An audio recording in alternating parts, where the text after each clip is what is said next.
Hello everyone, आज हम देखेंगे should India change it's policy on Rohingya. इसके बारे में सेंट्रल गवर्नमेंट जो है इनको टर्म देती है, इनको बोलती है ये जो रोहिंग्याज हैं उनको इलीगल फॉरेनर्स। कुछ दिन पहले हरदीप पुरी की ट्वीट की गई थी, ये जो मिनिस्टर है हमारे हाउसिंग और अर्बन अफेयर्स के, ये ट्वीट करते हैं कि हमारी गवर्नमेंट जो है इनको फ्लैट्स प्रोवाइड करने वाली है इन रोहिंग्याज को। इसी को डिनाई करती है हमारी होम मिनिस्ट्री और ये बोलते हैं कि ऐसा कुछ नहीं है, हम लोग ऐसा कुछ हमारा इंटेंशन नहीं है, हम लोग बल्कि इनको उनके घर वापस भेजने की कोशिश कर रहे हैं। इसी के कॉन्टेक्स्ट में हम दो लोगों की बात करेंगे। पहले हमारे विवेक कर्जू, ये फॉर्मर डिप्लोमेट हैं, और दूसरी हमारी मीनाक्षी गांगुली जो कि ह्यूमन राइट्स की डायरेक्टर हैं। इन दोनों के व्यूज को हम इसमें देखेंगे। तो देखते हैं, how would you describe India's policy thus far towards the Rohingya and does it need to change. इस पे मीनाक्षी जी ये बोलती हैं कि आई थिंक यहाँ पे दो इश्यूज देखने को मिल रहे हैं। पहला है पॉलिसी, दूसरा है पॉलिटिक्स। जो इंडिया का रिकॉर्ड है, पॉलिसी की बात करें तो जो इंडिया का रिकॉर्ड है अब तक में बहुत अच्छा रहा है। हमने सबका वेलकम किया है, जो भी रिफ्यूजीज हो, चाहे वो तिब्बतन्स हो, श्रीलंकन्स हो, अफगान्स हो, भूटानीज हो, हमने सबका वेलकम किया है। दूसरी चीज है पॉलिटिक्स। ठीक है, पॉलिटिक्स ये हमें बोलती है कि जो अभी की गवर्नमेंट है वो किसको सपोर्ट करती है, प्रमोट करती है, बिल्कुल हिंदू राइट्स को।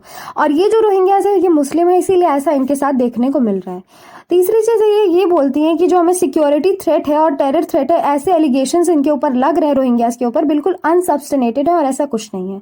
विवेक कर्जू जी इसी पे ये बोलते हैं कि हमारी हिस्ट्री रही है रोहिंग्या इशू पे। हम जानते हैं कि इंडिया में सिर्फ 40,000 रोहिंग्याज हैं, और वेयर एज जो अदर इस्लामिक कंट्रीज हैं जैसे सऊदी अरेबिया, पाकिस्तान, मलेशिया, जहाँ पे लैक्स ऑफ रिफ्यूजीज हैं। ठीक है, और ये जो कंट्रीज हैं ये जो वादे करती हैं बड़े बड़े कि हम अच्छा ट्रीट करते हैं, बट इन्होंने ऐसा कभी किया नहीं है। तो इसलिए ये अनफेयर होगा कि जो अदर कंट्रीज एक्यूज करती हैं इंडिया को मिस ट्रीटमेंट के लिए कि हम मिस ट्रीटमेंट कर रहे हैं रोहिंग्याज रिफ्यूजीज के साथ, तो ये गलत होगा। ठीक है, क्योंकि ये लोग खुद तो ऐसे करते नहीं हैं। There is politics on the refugee issue in all countries. हर एक कंट्री में ऐसे रिफ्यूजी इशू देखने को मिलते हैं, चाहे वो यूरोप हो, यूनाइटेड स्टेट्स हो, कुछ भी, कहीं भी, कोई भी कंट्री हो। ठीक है, तो इस पे और ये इसके भी सपोर्ट में है कि हाँ, मैं इसके सपोर्ट में मैं एग्री करता हूँ कि जो हरदीप पुरी बोल रहे हैं वो बिल्कुल सही है और हमें इनको प्रोवाइड करना चाहिए फ्लैट्स और कुछ basic amenities. Are the Rohingya being treated differently by the country? दो, इसके बारे में देखें तो विवेक कर्जू जी बोलते हैं कि the fact is that like like many other countries has been impacted by international Islamist terror।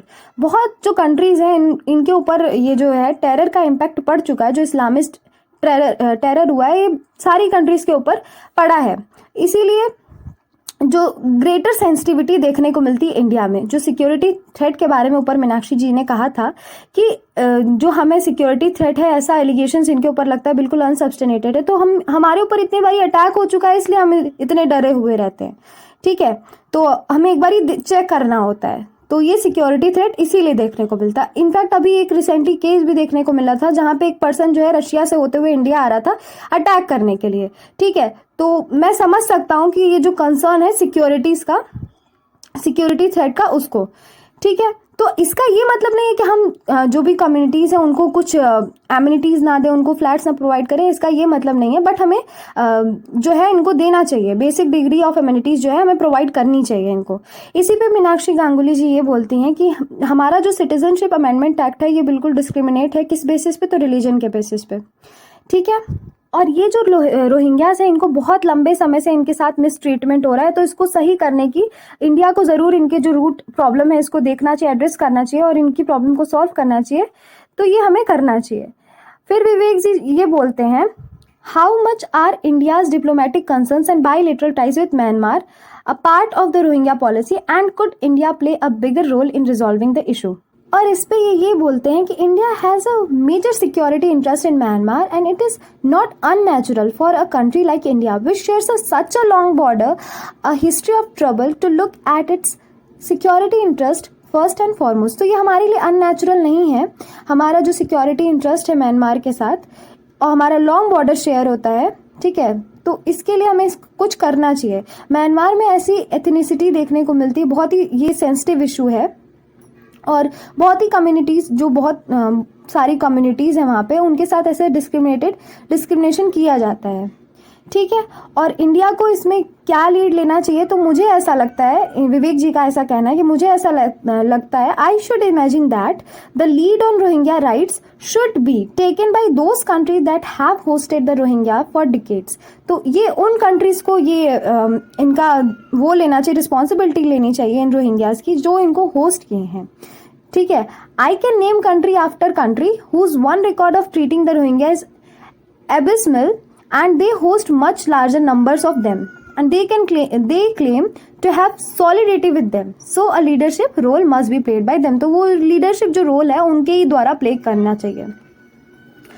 The Modi government has made it clear that it intends to keep trying to deport the Rohingya to Myanmar. How much should India worry about the principle of non-refoulement or the UN Human Rights Council Universal Periodic Review expected later this year? इसके बारे में बोलती हैं मीनाक्षी जी कि एक women जो थी उसको इसी साल भेज दिया गया था रोहिंग्या, ठीक है, रोहिंग्या में बोल रही हूँ, म्यांमार वापस भेज दिया गया था। तो ये सही ट्रीटमेंट नहीं था, ठीक है। उसे डिपोर्ट कर दिया गया था वापस म्यांमार में, जहाँ पे इतनी सारा वायलेंस हो रहे हैं इनके साथ। तो ये जो हमारी गवर्नमेंट के थ्रू किया गया ये एक्शन था वो सही नहीं था, ठीक है। इस पे विवेक कर्जू जी बोलते हैं कि ये बोलते हैं कि ऐसा जो है ना हमारी कंट्री में ऐसा पहली बार ही नहीं हुआ है कि हमने जो है किसी माइग्रेंट को भेजा है। यूके जैसी कंट्री, यूके जो थी, इन्होंने क्या किया था कि इनके यहाँ पे जो माइग्रेंट्स थे इनको वापस से रवांडा भेज दिया था, ठीक है। तो हम ऐसे फर्स्ट नहीं है। The West speaks of our human rights record at न्यूज़ीम in the context of the UPR, will these countries have any credibility if they want to criticize our human rights record? तो ये क्या हमारे बारे में बोलेंगे, पहले अपने बारे में देखें कि इन्होंने क्या किया था, कि इनके ह्यूमन रिकॉर्ड्स कैसे रहे, ह्यूमन राइट्स रिकॉर्ड्स, ठीक है। आगे देखें तो given this situation does India need a formal refugee policy following UN conventions और इट्स ओन रिफ्यूजी लॉ।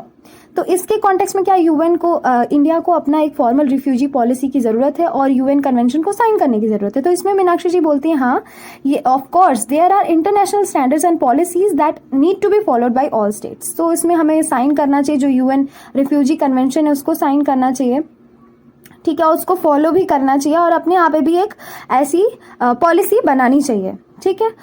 इस पे विवेक जी ये बोलते हैं कि I don't think India will ever sign this instrument because of the nature of their origin. तो मुझे नहीं लगता इंडिया कभी ऐसा साइन करेगा इन इंस्ट्रूमेंट्स पे। Do we need a refugee law? I think the politics within today makes it very difficult to have such a law. और इनके हिसाब से कि अभी हमें रिफ्यूजी लॉ लाना चाहिए, तो ये अभी के टाइम पे बहुत ही डिफिकल्ट है लाना।